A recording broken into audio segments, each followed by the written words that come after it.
My first guest is a local author who just released her 7th book. It's called Hawai'i Rage, and it was named one of People magazine's most anticipated summer reads. Please welcome Tori Eldridge. Good morning. Good morning. Congratulations on that mention from People, by the way. Oh my goodness, thank you. Very that was cool. Very exciting. Okay, tell us more about Hawai'i Rage. Okay, well, Hawai'i Rage is a family drama mystery set on a Hawaiian cowboy ranch. And it opens with Native Hawaiian ranger Makalani Pahukula rescuing a boy who has fallen into a lava tube on Hawaii Island near the historic site where she works, while at the same time her cousin-in-law's rancher father is killed by a bull. So when Makalani is invited to help out on the family ranch, her cousin-in-law also begs her to look into her father's death. And the longer Makalani works with the Hiapo cowboys and learns about their dark family history, the more she suspects that this gruesome accident might actually be an ingenious murder to take control of the land. Whoa. And this is the second in this series featuring your protagonist, so she clearly gets herself into some situations. Like you mentioned, your protagonist is a native Hawaiian, but she's got an Oregon connection. So tell us about that. Yes, I made her a law enforcement ranger at Crater Lake National Park. And I chose that because of its vast and challenging terrain. And it's also why it's so difficult for her to adjust to this tiny, albeit culturally significant, Pu'ukohola Heiau National Historic Site. So she's been in the Hawaiian diaspora for 10 years, and there's this reoccurring theme of returning home and the challenge of not fitting in.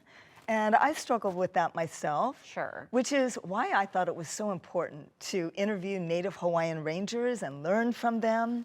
And then this theme gets repeated again with an Oregon rancher who wants to buy Hiapo Ranch and move back to Waimea. Oh, okay. So yeah, you have a fictional ranch that she works on, but you said it's in the real town of Waimea. So why did you do that specifically? Oh, well, it's the origin place of the Paniolo, the Hawaiian cowboys, and the ranching center of Hawaii.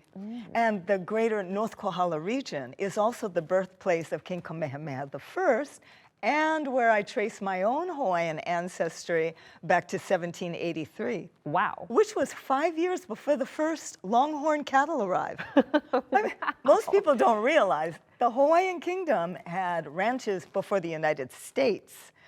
Crazy, right? Yeah. So I had an opportunity to horseback ride on Kahua Ranch, which is owned by Senator Richards and his family. And when I saw that Aina Nui, a beautiful land, I knew I wanted my fictional Hiapo Ranch to extend from the mountains to the sea. Beautiful. And I understand you mentioned the horseback riding, but it sounds like you got to do a lot of fun research for this book. Oh, so much fun research. I went to visit this lava-crusted ranch on Mauna Kea with this Paniolo, and we rode in his UTV, and I got to tell you, the ride was so rough, I thought I was going to fall into a ravine. No.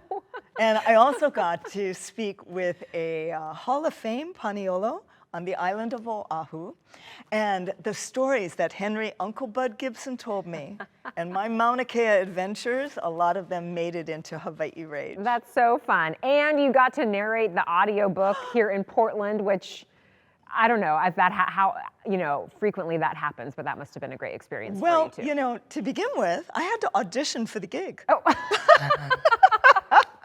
Yeah, it turns out audiobook publishers do not generally like authors to narrate their own books.